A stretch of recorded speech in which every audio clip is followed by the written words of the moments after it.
Thomas the tank engine has worked his branch line for many years and knows it very well.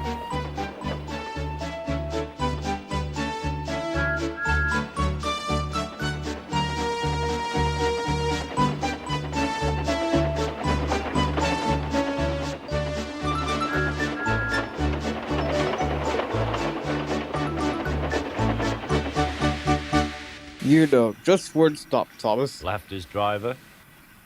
You can almost manage it without me. Thomas had become conceited. He didn't realize his driver was joking. Later, he boasted to the others. Driver says I don't need him now.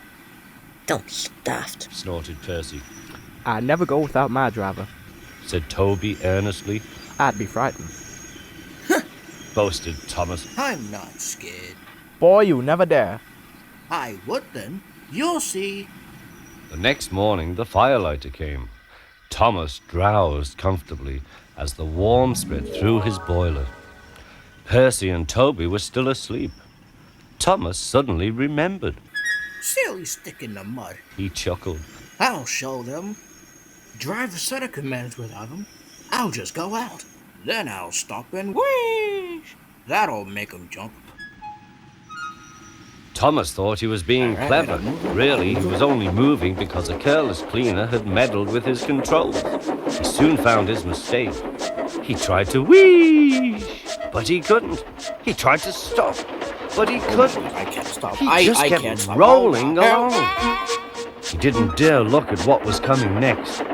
There was the station master's house. The station master was about to have breakfast. Cried Thomas and shut his eyes. The house rocked. Broken glass tinkled. Plaster was everywhere. Thomas had collected a bush on his travels. He peered into the room through its leaves. He couldn't speak.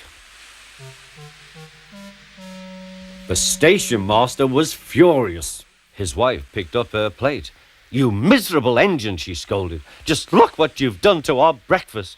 Now I shall have to cook some more." She banged the door. More plaster fell. This time it fell on Thomas. Thomas felt depressed. Workmen propped up the house with strong poles and laid rails through the garden.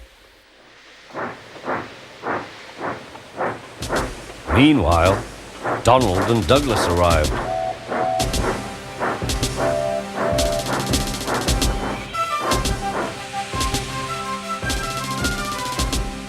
Don't bash yourself, Thomas. We'll soon have you back on the rails. They laughed.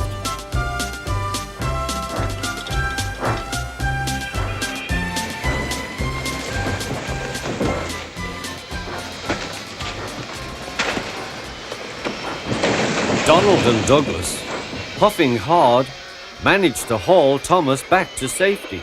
Bits of fencing, the bush, and a broken window frame festooned his front, which was badly twisted.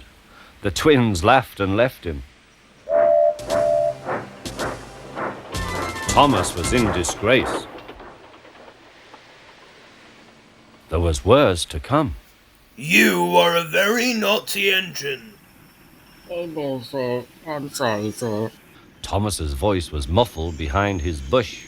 You must go to the works and have your front mended. It will be a long job. Yes, sir. Meanwhile, a diesel rail car will do your work. That's a diesel, sir? Thomas spluttered. Yes, Thomas. Diesels always stay in their sheds until they are wanted. Diesels never gallivant off to breakfast in station masters' houses. Son of a...